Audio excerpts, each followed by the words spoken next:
नमस्कार, मैं हूं गौतम कुमार। आज हम तमिलनाडु के पूर्व मुख्यमंत्री जयललिता के मौत की सच्चाई जानेंगे।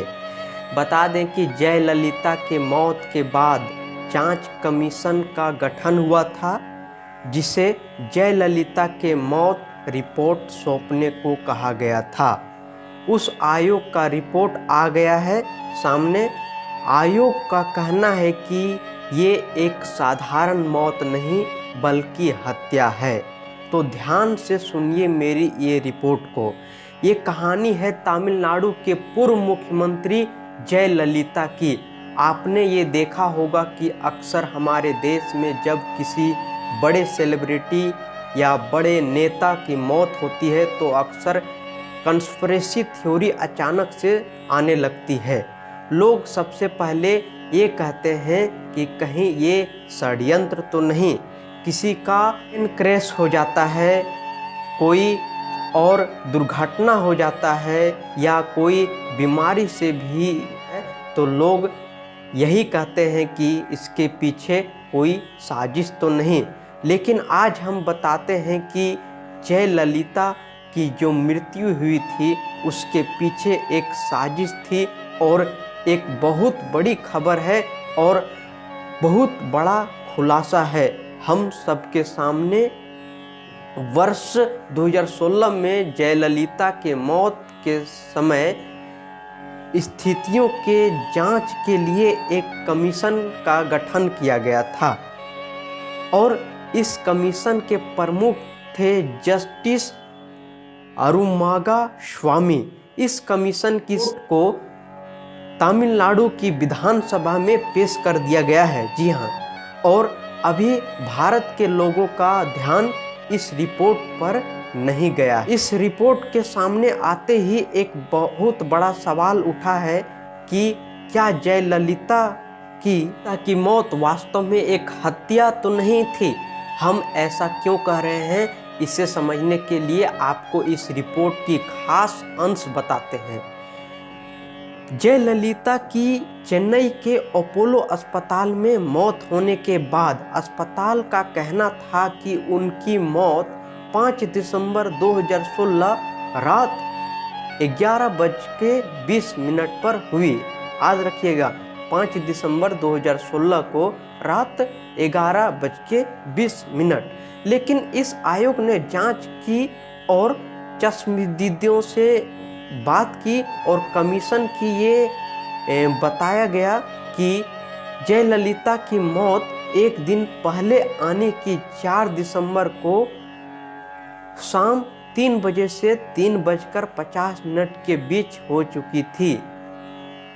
ब्रिटेन के डॉक्टर रिचर्ड विले और एक अमेरिकी डॉक्टर स्वाड रसल और सलीम शर्मा ने जयललिता की एंजियोग्राफी की सिफारिश की थी। यानी बड़े बड़े डॉक्टर ये कह रहे थे कि जयललिता की एंजियोग्राफी करनी चाहिए, लेकिन जयललिता की अंतिम सांस तक ऐसा नहीं होने दिया गया। जयललिता की सबसे करीबी दोस्त शशिकला ने जयललिता की सर्जरी की सिफारिश इजाज़त नहीं दे थी। उस समय शायद शशिकला ही जयललिता के इलाज से संबंधित सारे फैसले ले रही थी और एक तरह से वो जयललिता के परिवार थी। और अब बड़ी बात देख लीजिए, पहली जो बड़ी बात हम बता रहे हैं, एक तो यह है कि उनके मौत को पूरे 24 घंटे तक छुपा कर रखा गया।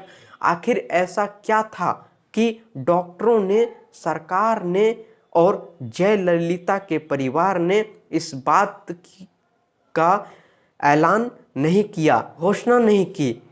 उसकी मौत हो चुकी है।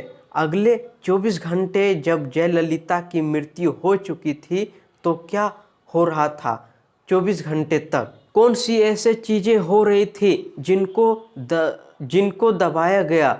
और 24 घंटे तक जयललिता की मृत्यु को छुपाकर रखने का मतलब क्या है?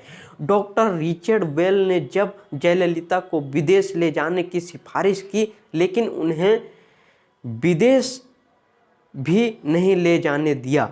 रिपोर्ट में ये भी लिखा है कि अस्पताल में जयललिता का इलाज कर रहे डॉक्टर्स तत्कालीन स्वास्थ्य मंत्री सी विजय भास्कर, तत्कालीन स्वास्थ्य सचिव जे राधाकृष्णन और जयललिता के पर्सनल डॉक्टर शिव कुमार सभी उन्हें इलाज के लिए विदेश ले जाने के खिलाफ थे। यानी डॉक्टर्स से बुलाए गए थे, उनका कहना था कि उन्हें विदेश ले जाया जाए, लेकिन उनके जो करीबी थे, स्वास्थ्य मंत्री थे, स्वास्थ्य सचिव थे, उन्होंने विदेश नहीं ले जाने दिया।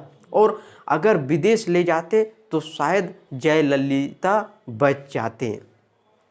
उस समय जयललिता चेन्नई के अपोलो अस्पताल में भर्ती थी और तब लगातार अपोलो अस्पताल से ऐसी रिपोर्ट जारी की जा रही थी कि जयललिता ठीक हो रही है और उनके किसी भी समय डिस्चार्ज किया जा सकता है। लेकिन ये जानकारी बिल्कुल गलत थी। और हम अब यहाँ पर सवाल ये है कि जब जयललिता की तबीयत बिगड़ रही थी, डॉक्टर्स ये बात समझ चुके थे कि अब वो बचेंगे नहीं, तब अस्पताल बार बार ये क्यों कह रही थी कि वो ठीक हो रही है और किसी भी समय उसे डिस्चार्ज किया जा सकता है? किसका दबाव था? कमीशन की जांच के समय कोई भी सीसीटीवी फुटेज नहीं मिले हैं, क्योंकि अपोलो अस्पताल के जिस सेकेंड फ्लोर पर जयललिता की इलाज चल रहा था, जिस कमरे में वे एडमिट थे, वहाँ के सभी सीसीटीवी जानबूझकर कर दिए गए थे ताकि उनकी कोई भी तस्वीर ना आ सके। अभी भी जो तस्वीर देख रहे हैं आप, ये उनकी आखिरी दिनों की तस्वीर है और बस यही तस्वीर है। इस जांच रिपोर्ट के मुताबिक डॉक्टरों ने जयललिता के इलाज को लेकर सारे निर्देश उनकी करीबी सहेली शशिकला से लिए थे।